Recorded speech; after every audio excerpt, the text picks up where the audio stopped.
thank you so much, Jordana. And thank you for having us. Thanks to the whole Fashinnovation team. It's been an amazing 2 days. It really, listening to all these change agents. So thank you for joining us. My name's Andrea Kennedy. I teach sustainability and fashion at LIM College. I also am the founder and sustainability consultant at fashiondex.com.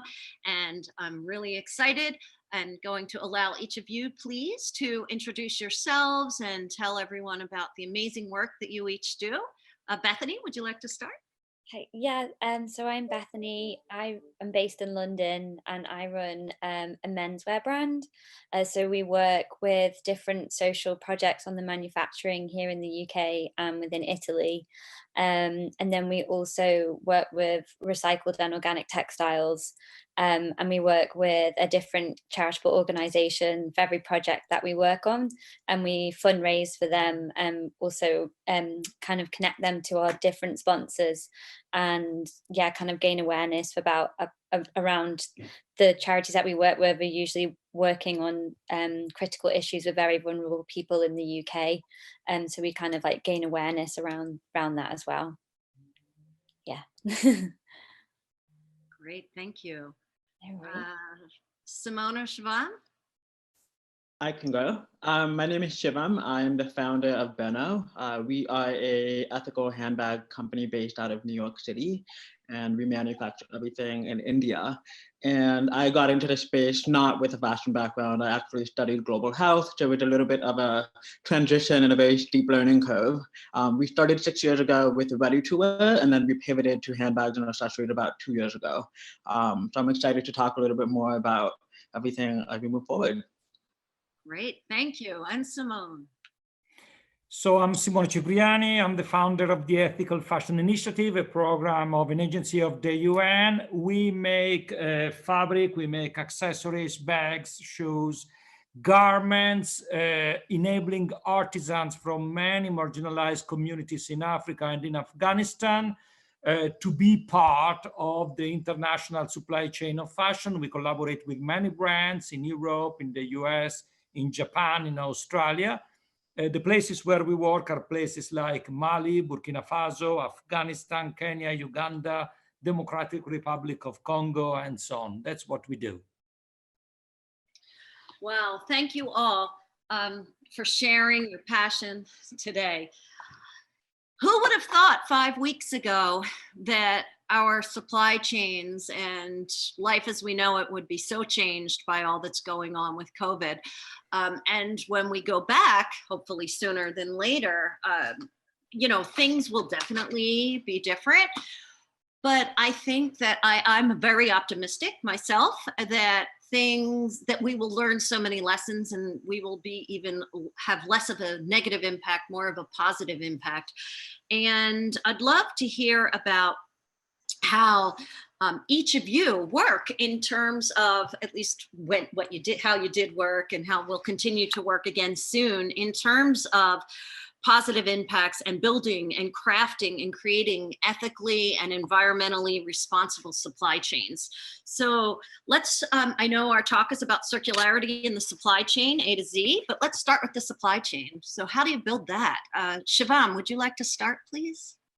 Yeah, so like I was saying, I came in from a non-traditional background, and for us, it was very important to look at the industry as we currently see it, but see how we can have an intersectional approach to manufacturing. So we looked at our supply chain more about partnering with different groups of individuals, or having different stakeholders in the conversation that brought their own expertise to the table.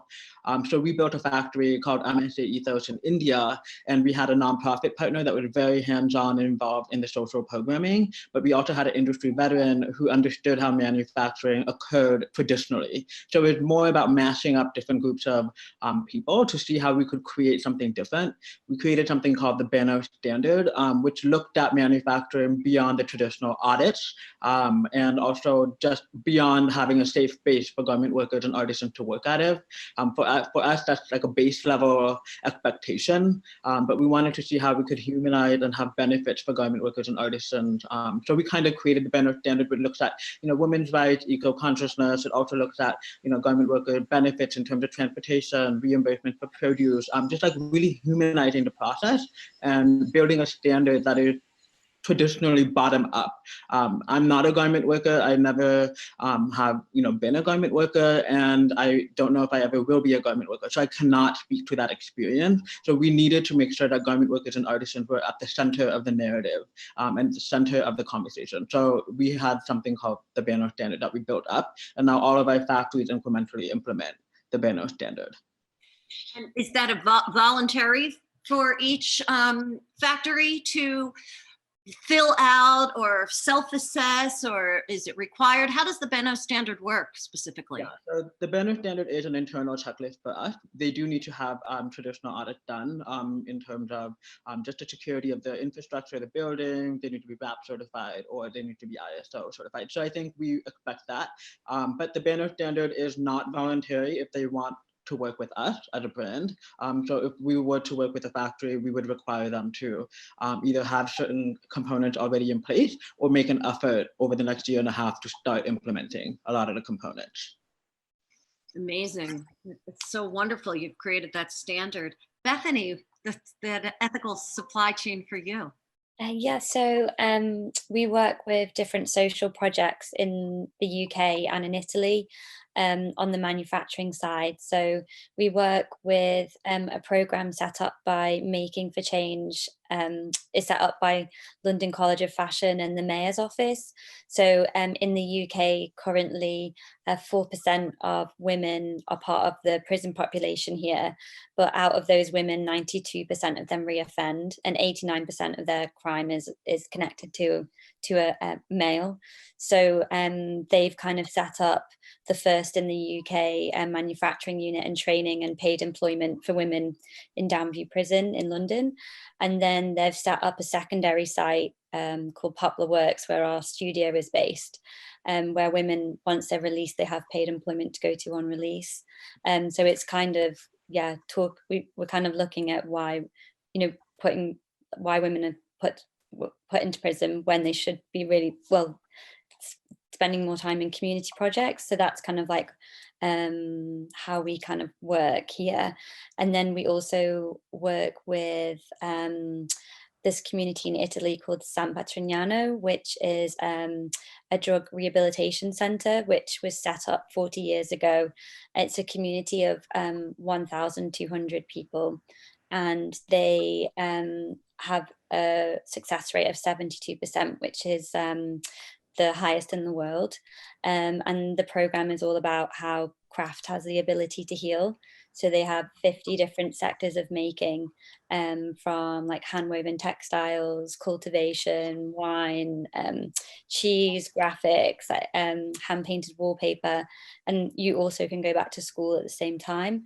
So we work with the textile department and the stitch department, and now we're working with the bags department. So we produce recycled materials that are, the yarns are donated from Italian mills, and then we work with a specific material that's kind of connected to the project that we work on with a charitable organization, each collection. But then, like, in regards to COVID in the UK, we've set up the Emergency Designer Network to produce PPE equipment here in the UK, because we've had a problem with getting that available. So we're working with local manufacturers and getting local suppliers and making gowns and scrubs.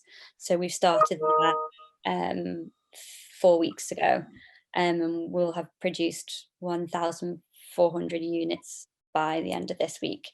So I think it's just like with this, we're looking now, like trying to keep everything local, because lots of different countries are stopping export of PPE materials. So we're trying to like help our NHS here in the UK.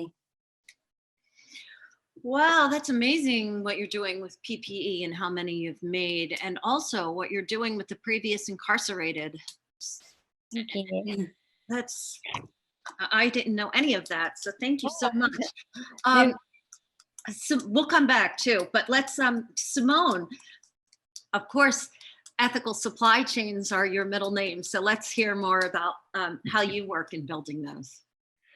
So to understand how we work, one has to understand, first of all, that we work in very marginalized settings and often in war-torn, in conflict-torn countries such as Afghanistan, Mali, and so on. We created this a sustainable, responsible supply chain on the basis of 3 pillars: responsible practices, a long-term commitment, and flexibility. Responsible practices, because since the very beginning, working mainly with women, and women really from very marginalized conditions, we adopted all the main labor standards. Point 1. Point 2, living wage. Living wage, planning and working to enable people to get a living wage through capacity building and all the rest. Then the other element is the use of organic materials and artisanship, which is important also in terms of circular economy. We can speak about that later. And then the extremely important point of the long-term commitment. All the brands that work with us have a commitment not for one collection or for a one-shot thing, but to work with us regularly every season, to have a regular cycle of product development and production every season. This is extremely important, and this is possible because of our business model. Wherever we work, we have social enterprises. These social enterprises that we create are normal companies that coordinate the work of a large network of micro producers, of a large network of artisans from those marginalized conditions, but most of all from the so-called informal economy. People who work together along the road without a business registration or a formal company. By working with us and through the social enterprise, they receive training, they receive the possibility to transform their business into a formal business, a cooperative, a self-help group or something like that with a VAT position. So they become suppliers of the social enterprise, and the social enterprise is supplier of the brands. So the brands accept the social enterprise in their supply chains as a regular, a fixed part of the supply chain. And through this, they enable all this large network of artisans to be part of this supply chain. And the last point is the flexibility, because you have to be able to develop your capacities and all the rest, but also to seize opportunities or to react to unexpected problems such as the COVID or such as war or such as terrorism and all the rest. This is extremely important. We are making masks now. We are making masks for many organizations, for many charities, for the governments, and for everybody. And we are also distributing masks in the slums or to internally displaced people or to refugees, to whoever needs the masks and doesn't have the possibility to pay for them. A key feature of all this is a regular work of impact assessment, social and environmental impact assessment. And we can speak about that later. Why don't we keep going on impact assessment, actually? Because we are in an industry that measures success by the bottom line of an income statement, right? So, and as we talk about at LIM College all the time, a sustainable business, a socially and environmentally responsible business measures success in other ways. So we'll start with you, Simone, and go the other way around this time. How are you measuring and assessing success and impacts in fashion companies and along the tiers of the supply chain? Well, in our supply chain, we measure our success on the basis, first of all, of social impact assessment and of the value of work we create. We are producing now the first example of an income statement, a social impact income statement, a profit and loss account based on social results. We attach a value to the work we create in terms of number of people employed, but also the value of the work, the salaries paid, and what it means for the communities. So that's the first element. The second element is, as I was saying before, continuity. The possibility to have a continuous flow of work season after season, so that people can have the possibility to have a regular access to income, and therefore the possibility to plan the investments they have to make in their families, in education and healthcare and all the rest. And then there's a third pillar, which is the fact that we use as more as possible materials locally available, grown locally in Burkina Faso, in Mali, in Ivory Coast, and very soon in Benin. We use locally grown cotton, which is grown by the farmers nearby, and then it's spun by some communities who are part of our network, and then we do the weaving, and then we transform that into other things. This is the way in which we try to create value in our supply chain beyond the income statement, beyond the profit and loss account. I repeat, we are trying to produce a profit and loss account with this kind of value embedded in it.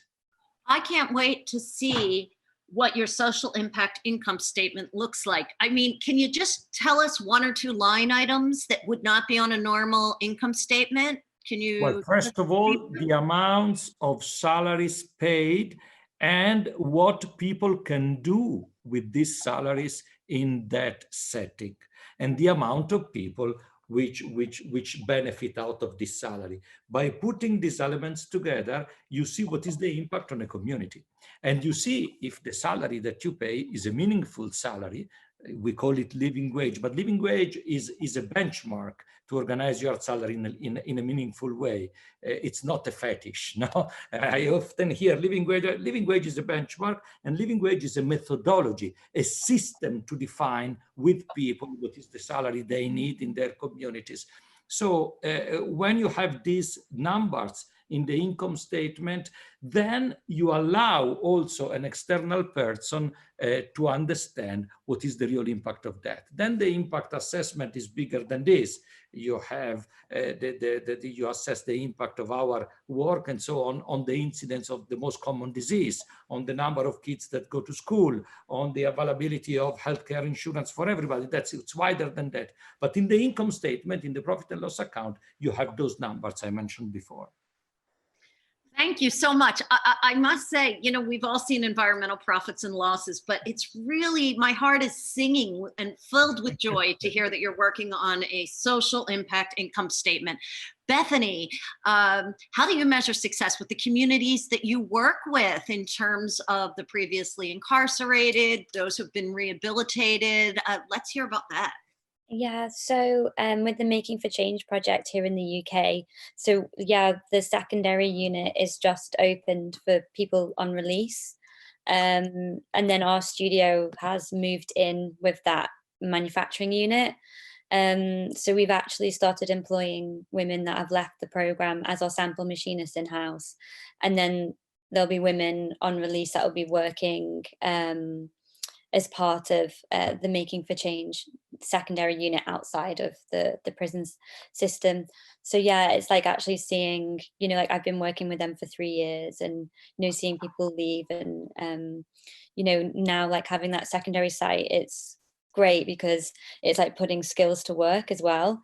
And then with the San Patrignano project, I've been working with that for 3 years. So the program is 3 years long. So I've been with lots of girls that have finished now the program, and like have gone like back and into the world and have jobs. And, you know, it's just, you know, lots of girls sometimes stay on to do textile design there, or go and work with one of, because they work with kind of like really couture kind of companies like Ferragamo, Valentino, Zegna, like Chanel. So they're very like high level of skill that they produce and the products. So yeah, I think it's just really amazing to see people, you know, I think with working on the programs, these kind of things can happen to anyone, and I feel like it's just like luck of the draw. So yeah, it's just really beautiful to actually see programs that help change and also develop skill sets. And to me, I feel like hand craftsmanship, to me as a maker, is a really meditative process for me and a healing process for myself. So yeah, I do see craft as, and like making, having like ability to have power and transform. It really does. And we spend so much time talking about data and looking at metrics and analyzing all of that. So, you know, that craftsmanship and the return to feeling, and it is beautiful, just as you said. Thank you so much. And then Shivam, you know, what measurements and methodologies do you use to build your standards? You talked about from the bottom up. So like, what does that look like at Behno? Yeah, so I think, you know, measuring SRI is probably one of the most complicated parts of our business that, you know, and to be very honest, we're still in the process of learning how to do that, considering the limited resources we do have as an emerging brand. So I would love to talk to Simone a little bit later about this, but I think what we have done currently is really looking at a more qualitative assessment toolkit and looking at how do we talk to our artisans and garment workers directly alongside our factories. And kind of segregating the conversation, but also consolidating to kind of see what discrepancies might be there. So that's something that we do quite often with some of our factories. But something that we've also been talking a lot about and seeing is, can we potentially do a study on our factories down the line with some institutions and looking at, you know, different cohorts and seeing how, if a factory doesn't have like the Behno standard, for example, how is that performing differently than with a factory that does implement it. So I think there are different ways that we're exploring it, but I think one of our biggest struggles is how do we do it with as an emerging brand in a more quantitative way, where we're able to kind of showcase those that data that you were talking about. Because right now I think it's very qualitative, but I think that's important because I think there's a lot of things that are lost in the quantitative measurement of things that can be expressed more easily in qualitative. So yeah, so I think it's something that we're, you know, still evolving and seeing like what the best model can be. And then also like looking at the counterfactuals and figuring out like, you know, if we weren't doing this, what could have been the trajectory of the factory. So I think it's a process, and I think we're still like diving through it and trying to navigate that path. Right. I mean, it has to be an ever-changing, ever-evolving process. I mean, that's what fashion is, right? And working with people and on planet, that's always changing. So that makes sense. Speaking of changing and moving, let's kind of shift over to circularity, which is the first part of the name of our panel. Circularity can involve different things to different companies, but it's, you know, making sure, just like in nature where there is no waste, that there is no waste in fashion, and that anything that is wasted becomes food for the next lot that we're making, right? So it's about recycling and repairing and rethinking. And so what is circularity to each of you in your work? What does that look like? Who starts? Perfect. Shall I go? Yes, please. Sorry. Sorry. In our case, and in my opinion, circularity is first of all a matter of design and prototyping. You design for circularity. You design goods, you design products in such a way that they can be recycled, that they can be repaired, that they can be reused. So design is a key moment, which is very often, unfortunately, overlooked. You receive a lot of design, a lot of inputs in product development that are not thought for circularity, but they are developed within the framework of a linear consumption model. And the second point is, along with design prototyping, you need to create the prototypes. You need to test physically the way in which each prototype can be dismantled, recycled, repaired. That's another thing which would require a slower a slower supply chain, a slower production cycle, longer times of product development, but organized in such a way that you can focus on that. Then in our world, circularity is about using organic materials, both in the inputs, in the materials with the dyes and all the rest, and also craftsmanship, as we were saying, because things that are made manually and with organic materials are easier to be recycled, are easier to be repaired, are easier to be reused. So that's our contribution to that. Amazing. Something that we do for circularity is, we've mapped out our supply chain and we're constantly looking at how do we get more granular with our supply chain mapping. So that's like one of the first steps for us in defining circularity for us, because if we don't have a good grasp on our supply chain, then we don't know what that looks like and how we can even start, pegging different components of it to see how we can evolve it, better it, replace it. So that's one big aspect of what we focus on. Something that we're also now thinking a lot about is we've started doing handbags for 2 years, and luckily we haven't had a lot of customers send back their bags. So we're still like looking at what the end of life cycle component for a bag is going to look like. And I think we have some time to develop what that can look like, simply because we are so young. But that's something that's constantly on our mind, and like, what does that look like? What is the residual waste going to be in that? So we're trying to now get more granular in that aspect of circularity for us. Terrific. Thank you so much. Bethany? Yeah, well, with our products, we just work with recycled or organic materials. And we work only with handmade products. So with the textiles, they'll either be hand woven, hand knitted, hand printed. So we try and kind of slow down the kind of process of making. But then with like each collection, we do like a different system. So it's kind of like for one collection, for example, we worked with a mobile book charity in London that supplies books to people without fixed addresses, because in London, if you don't have a fixed address, you can't use the public library service. So then we connected that organisation to Hachette, which is one of the biggest publishing houses in the UK, and they produce 3 million books a week. So we introduced them to the mobile library to do book donations to their readerships. And then we also took their waste and wove that into materials that we made accessories from, with the community San Patrignano. And then we donate 20% of the proceeds back to the mobile library. So it's kind of like we look at systems design and problem solving, like through a charitable side, but also through the recycling, and trying to create like social material for each collection. So the collection will have a material that responds to the charitable organization and the project that we're working on. That's great. I'm glad you brought up systems, because I think that that's something that, at least how I was schooled, we never really thought about systems. In terms of fashion, even though we have this supply chain system, we weren't systems thinkers. And that really is a key in terms of thinking about sustainability. Let's just, before we start taking questions, because they're starting to come in, 2 things.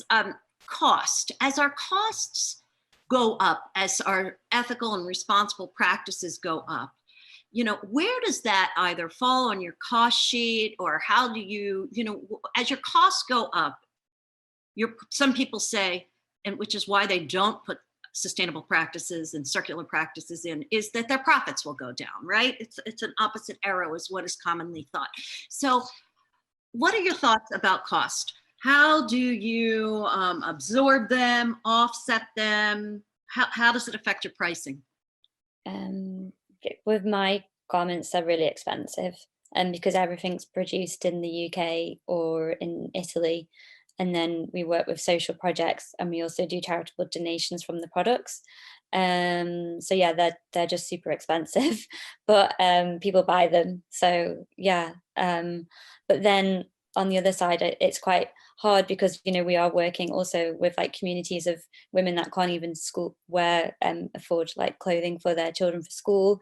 So I just think like the conversation needs to be brought up about like stigmatizing people of low income with fast fashion, because like it is bad for the environment, but then people of lower income are getting stigmatized to like who would be buying and purchasing that. So I think there needs to be like that a broader conversation and, you know, larger solutions for the everyday item rather than just the luxury item. But I don't know now what that solution would be, but I think it's a good thing to be talking about. Great, thank you. Shivam?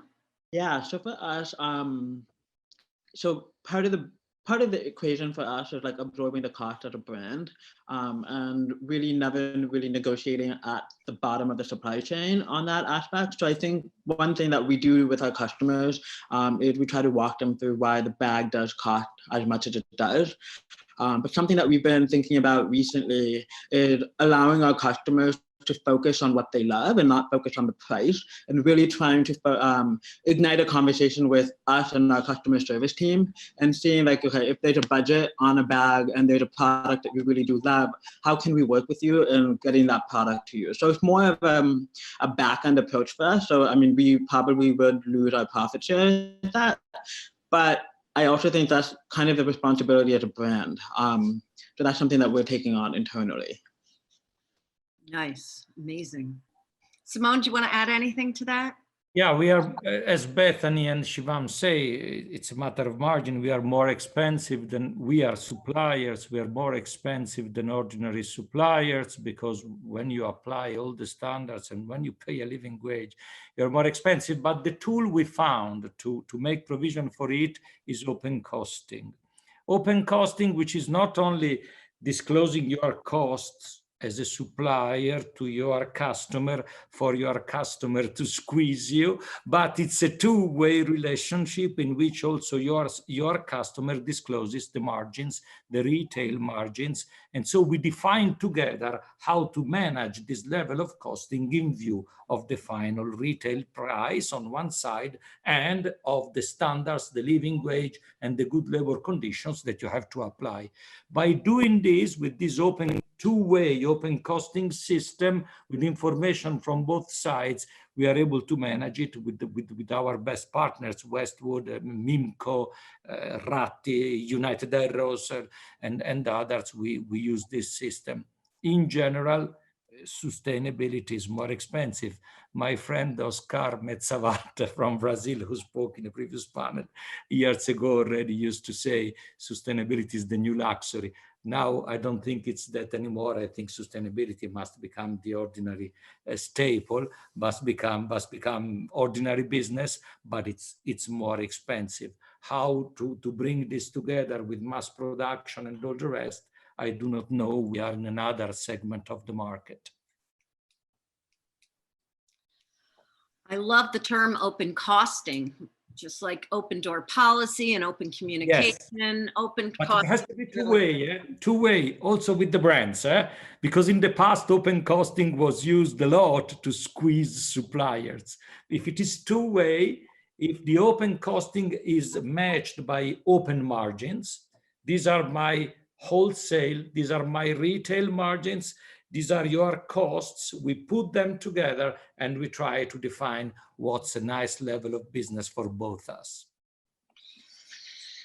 Yeah, I love that term, eco costing. I talk about eco loading on your cost sheets, you know, making sure that sustainability is a line item. So excellent. We have some questions. Let's move on to those.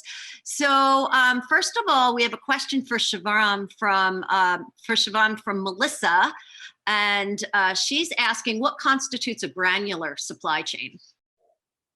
So for us, a granular supply chain is, okay, so if we have a handbag, we know what the largest raw materials are. So like the leather, the hardware, but like what about the reinforcements that go inside the bag that we can't see? Where are those coming from? Are we using foam? What is it, like the offset, the carbon footprint of the foam that we use? So I think it's more about understanding every little small piece of the product and not just necessarily the things that we can visually see. Perfect, thanks. And I'm going to just dive right into the next question because there's a bunch of them. And this one is from a good friend of mine, Julie, from Manhattan, who's the director of sustainability at a large brand retailer.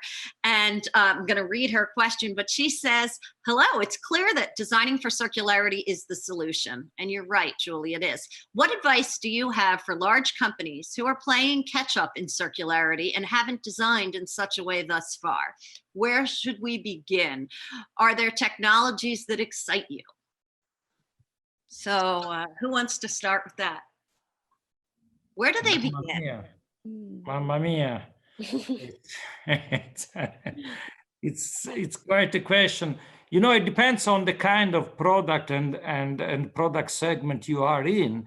If you are in some products, 3D technology and 3D printing and all the rest, I mean in sport shoes, for instance, or in sport apparels, in these things, it can help a lot because you can design, you can test, you can prototype and do everything.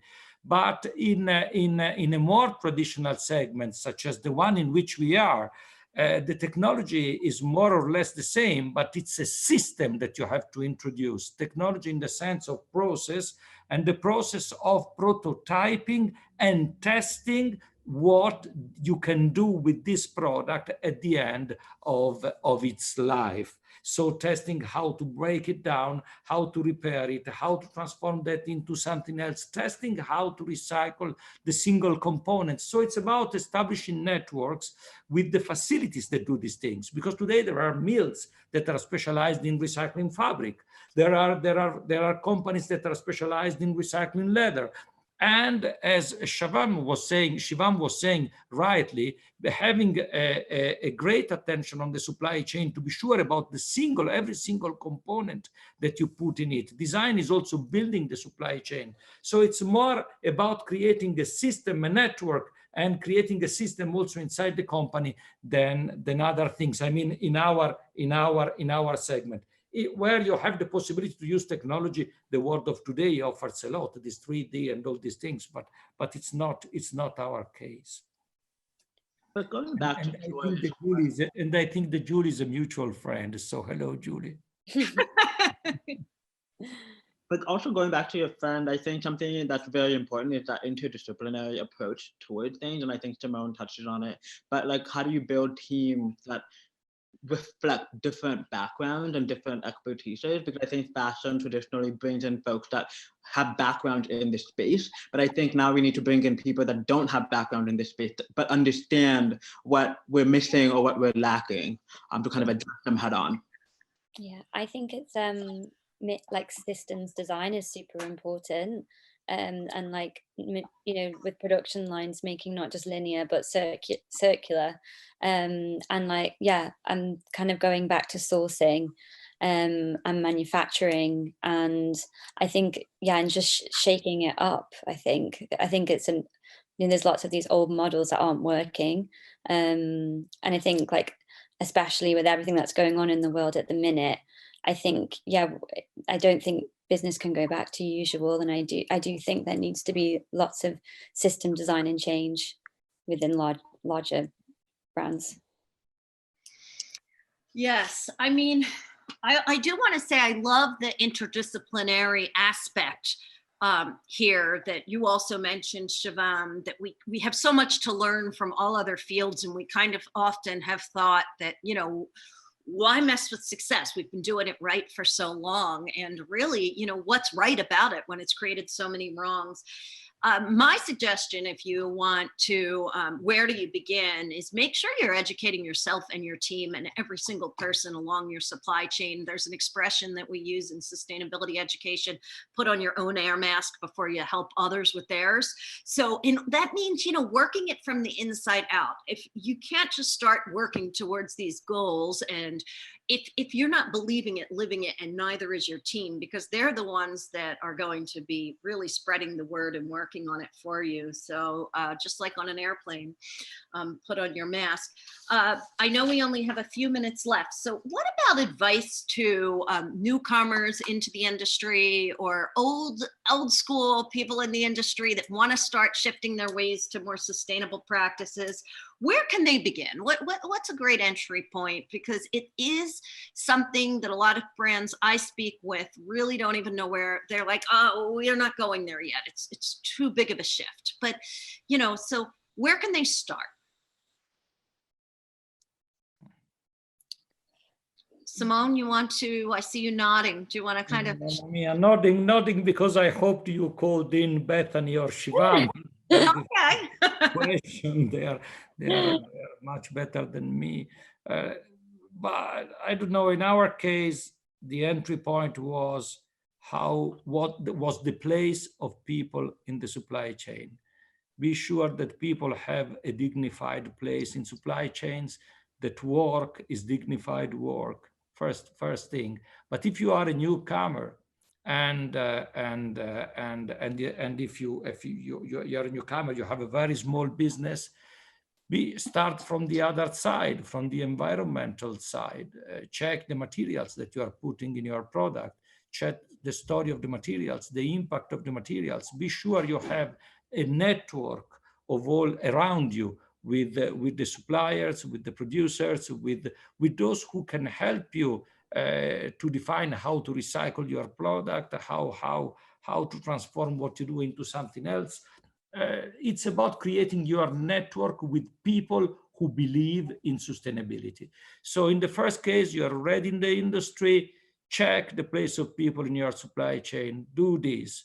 Because if people are fine in the supply chain, then also the environment is fine. I know that many environmentalists do not agree with me, but people in supply chain, dignity.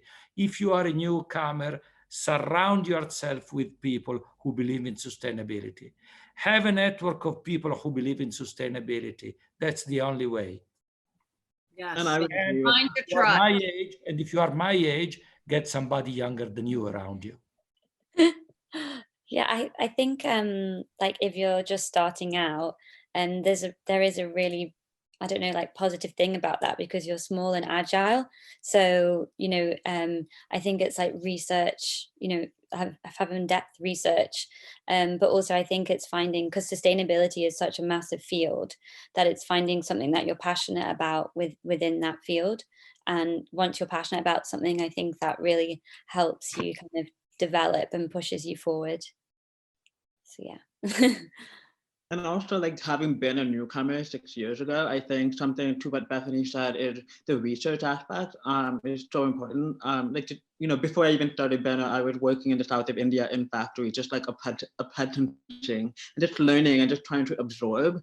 Because I think the minute you make an assumption about how perhaps sustainability occurred, I think you've already closed off a lot of chapters. I think for me, it was more about just keeping my mind constantly open and just like absorbing everything. And I think then taking time to synthesize it, but then listening again. And it's like the listening part never really stops.